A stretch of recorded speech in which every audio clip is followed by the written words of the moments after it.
All righty, here we go.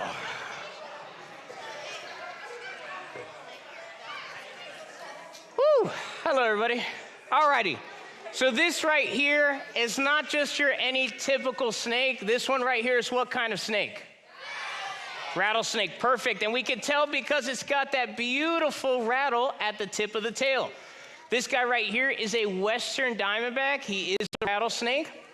He's got a beautiful, what is called a coon tail. That's that black and white banding right there on the tail. Beautiful markings just to ward off predators. This is a venomous snake. He's got two fangs that are hinged, which means when his mouth is closed, his fangs are tucked up underneath the top roof of his mouth. And then when he is ready to bite something that he's going to eat, what he's going to do is he's going to open his mouth, project his fangs out, bite down onto that animal, inject venom, and then let go. The animal will jump around for a little while, try to run away, and eventually pass away. This guy will smell him with his tongue, find him, swallow him down whole. But a lot of times, these guys run into us, and they end up biting us out of defense. They are trying to protect themselves from us because they think we are scary predators that want to hurt them and kill them. And for the most part, that's kind of what we've done for a very, very long time. But we're going to learn a little bit about this guy and hopefully do something that I always love to do whenever I'm teaching people. And that is take people's fear and turn it into respect. So this one right here is a rattlesnake. And a lot of people think that these guys are killing machines. They're aggressive animals that want to bite you and eat you and kill you, and they'll sneak around at night, find you, and eat your big toe. That's not actually the case. So we're going to take a look and see exactly what the rattlesnake is like. So I'm going to take this guy, I'm going to move this table. I'm going to set him down right here on the floor. I'm going to make sure, can the camera get it? All right, beautiful. So this is a bloodthirsty animal that wants to kill you and eat you the second you get too close. Let's go ahead and take a look at that. He's making his getaway straight ahead, and I'm gonna walk right in front of him. You guys ready? So here we go. Did everybody see what happened? Did he bite me? No. Did he chase after me? No. Is he trying to get me right now? Oh, I should run away. Yes. No, he's not doing that. What did he do when I walked by him? He curled up into a circle. He didn't chase after me. Did you guys all see that? Even if I were to come right next to him and have a seat right here next to him on the floor, is he coming after me? No. Is he chasing me? No. Is he trying to bite me? No. No. He's staying right there, and as long as I stay absolutely still, he's not going to do anything to me. These animals are not aggressive animals that want to kill you and eat you. What they are is they are ambush predators. What kind of predators? Ambush predators, which means what they do is they find an area where a rodent or a lizard has been passing by, and they sit and wait, and they're really good at camouflage. So they'll sit there and they'll wait and they'll hide until that animal comes by. But when we're out and about and we're hiking, we sometimes don't see them. And when we're hiking, we could accidentally... One more time, what can we accidentally do? Step on them. So they do something incredible to talk to you. So here's the question. Do snakes have ears? Raise your hand for yes. Raise your hand for no. The answer is no. So if snakes don't have ears just like this rattlesnake, then why does it have a rattle that makes noise? The reason why it has a rattle to make noise is to warn you. How many ears do we have? Two. This rattlesnake is literally communicating with you in the only way that it knows how, and it knows that you can understand. It doesn't have vocal cords. It can't say, hey, watch out, I'm over here. And it can't hear you if I say, hey, come over here. Sit right next to my foot. Go over there. Go over there. Can't hear me. But what he can do is he can rattle and say, hey, can you hear this sound? I'm over here. I don't want you to step on me. Can you hear where the sound is coming from so you can see where I am so you don't accidentally step on you? Not an aggressive animal, not trying to kill you. It just wants you to leave it alone. So we're going to learn 3 things to do if we encounter a rattlesnake. How many things? 3. The first thing we want to do is freeze. Everybody freeze. Nobody move. Great job. Once we freeze, we need to look to see where the rattlesnake is. Can somebody tell me where the rattlesnake is? It's back there? It's over here on the right side? On this side? Where? It's behind me? Oh, there it is. What's the first thing I do? Freeze, and then I need to? Okay, I see him, and the next thing we're gonna do is jump on the rattlesnake? No, we're definitely not gonna do that. What we're gonna do is really important. You guys ready? We're gonna take 2 steps back. What are we doing? Perfect. The reason why we want to take 2 steps back is so that we are far enough away from the rattlesnake that it cannot bite us. Rattlesnakes can usually strike about half of their body length. How much? Half. So if a rattlesnake is 6 feet long, what's half of 6? 3. Nice. We're doing some math. You guys ready? Half of 8. 4. Okay. 4. 2. Nice. 7. Fair enough. Some of you struggled there a little bit. It's okay. It's all right. No worries. We can always keep practicing, okay?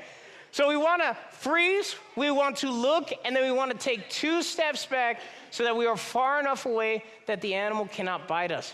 Once we're far enough away, we can take out our phone, we can get a selfie, take some pictures, call our aunt and grandma. Hey, look, I found a rattlesnake. Go Facebook Live. Do whatever you guys want to do, but leave the animal alone.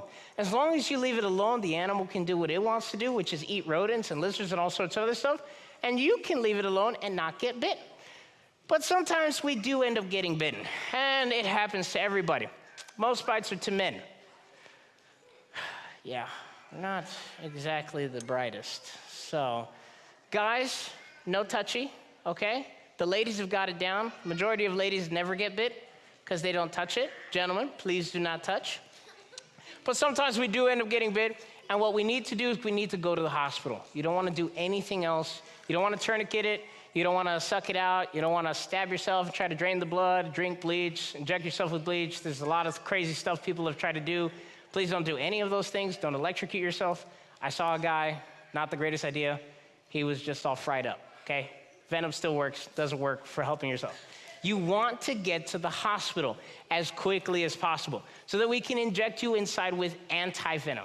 Anti-venom is going to be the thing that actually is going to save your life, and it's only found at the hospital. So get to the hospital as quickly as you can so that we can get you all cured up and safe. But like I said, a beautiful animal that God created and no reason whatsoever to ever worry about it. Anti-venom is made out of the venom of rattlesnakes themselves. What we do is we actually will take the rattlesnake, we'll pin the head down, and once we pin the head, we'll actually have it bite a glass and collect the venom directly from that glass. That venom we'll actually use and inject it into sheep, and then from the sheep's blood, we'll take that blood out.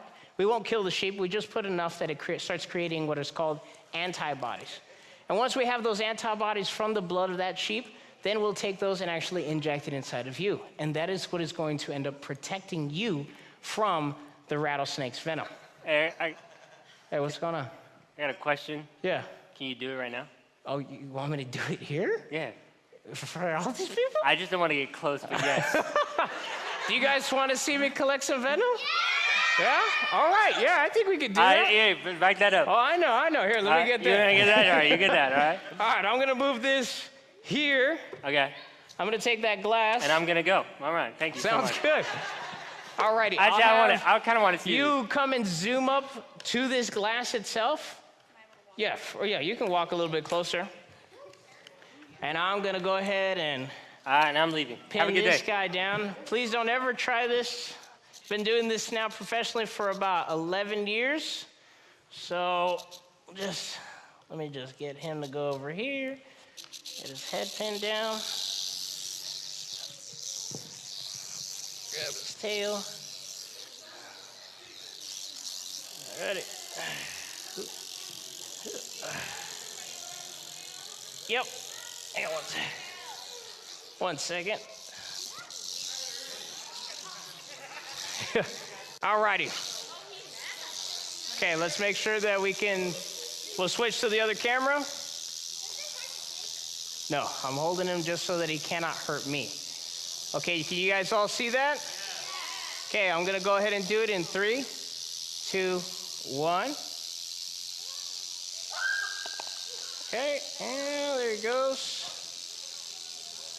So there he goes. He's actually biting down into the glass itself. And let's see if he'll let go. So we've got 2 fangs located right here at the top of the jaw. And I'm going to go ahead and let him go now. 1 second. He's not going to be very happy about that. Cool. And then, are we still on that other camera? You can kind of see it, but we have some venom right in there. See, go ahead. Can you guys see that yellow liquid down at the bottom there and on the glass? So that right there is the venom itself. It can be clear depending on what kind of proteins are in the venom, or it can be yellow just like this. And as long as that doesn't get inside of our bodies in terms of into the blood system, you guys are safe and good to go. Can I keep it? Sure, if you want it. All right, I'm going to put it in my office. All right. Thank you. No, I don't, but I have this guy.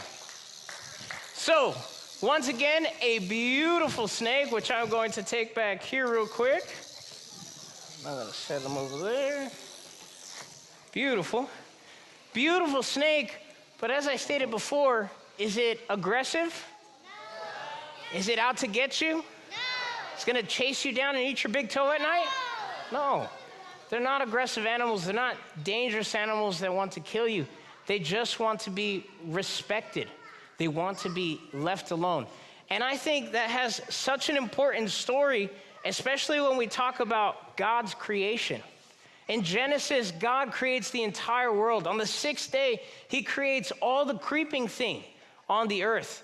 He also creates humans right alongside with them. But did he create anything to actually harm us? Anything to attack us and eat us? No, he doesn't. He creates some incredible creatures for us to respect and enjoy and to look at to see his creative power. Another beautiful lesson in that is how we get anti-venom. Anti-venom is collected from the blood of a sheep that we inject venom from. And it's just like the story of Jesus. Jesus took that cup of sin that was yours and I, and because of the blood that he shed, we are all forgiven. It's so amazing how God can take creation and show his love story in it as well. I think I see a hand up. Is that a hand for a question? Yeah. Yes. What was that?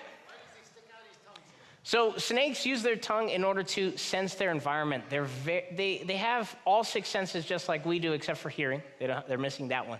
But their tongue helps them to identify information such as what kind of animal am I dealing with? Is it something that is food or something that could be a potential predator? We all have a very distinct smell as humans versus a rodent. So if it was a rodent, on the other hand, trust me, he wouldn't be rattling, he'd be coiled up waiting for food. But because it's a bunch of humans in here, he was like, I'm probably gonna get messed with. That's exactly why they use their tongue, is just to smell and taste the air for that environment that they're around. Yeah, you have a question too? Do you have a crocodile? I'm working on it. Might get to see one Saturday night. All right, good. I'll see you then. So once again, these are some beautiful animals, and they don't need to be feared, none of them. They do have scary things like venom that can hurt us, 100%. And if you do get bit, where do you go? Hospital. Do you electrocute yourself? No. Tourniquet? No. Bleach? Definitely not. Don't do anything with bleach, please. Go straight to the hospital. It's the safest bet for you. And is there any reason to be scared of them? Not whatsoever. Just remember to respect them and respect their boundaries. As long as you do that, you'll be fine. And what are the 3 things if we encounter a rattlesnake? There's a rattlesnake right here. What do? Freeze. Then I look, and then 2 steps back. Awesome. Thank you guys so much. I look forward to seeing you guys tomorrow morning and Saturday night. Trust me, you're going to want to come. I've got some 10-foot animals you're going to love to see tomorrow. Let's give a round of applause.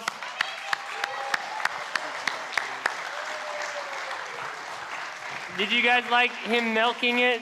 Did you enjoy that? I think I saw like venom being squirted out. I don't even know. If you want to drink it, I'm just kidding. Anyways, well, technically, if you drink it, it has to be injected. Yeah, so I guess you could ingest it. Anyways, Thank you guys so much for coming. We will see you tomorrow at 10 o'clock. 10 o'clock, we have classes for our children. And so you can bring your kids over. We have classes all the way ranging from cradle roll all the way to teens. And so if you want to bring your children tomorrow at 10 o'clock, that's when we're going to have some classes for the kids. And at 11 o'clock, Wild Man Dan is going to be showing you some creepy other crawly things at 11 o'clock here at the church. So we thank you so much for coming tonight. Let me pray over you. And we have some coffee and we have some other snacks for you guys to enjoy and just to hang around. Let me pray for you guys as we close today's service. Father in heaven, we thank you so much for the excitement of your creation. And Father, the fact that we have someone who was able to handle these things to show that we don't have to fear them, we just have to respect them, to show us the beauty behind your creation and everything that your hands have made.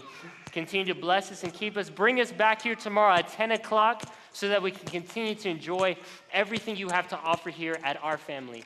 We thank you so much, God. In the name of Jesus, everybody says, amen. Thank you guys for coming and have a wonderful day. We'll see you tomorrow at 10 a.m. Guys.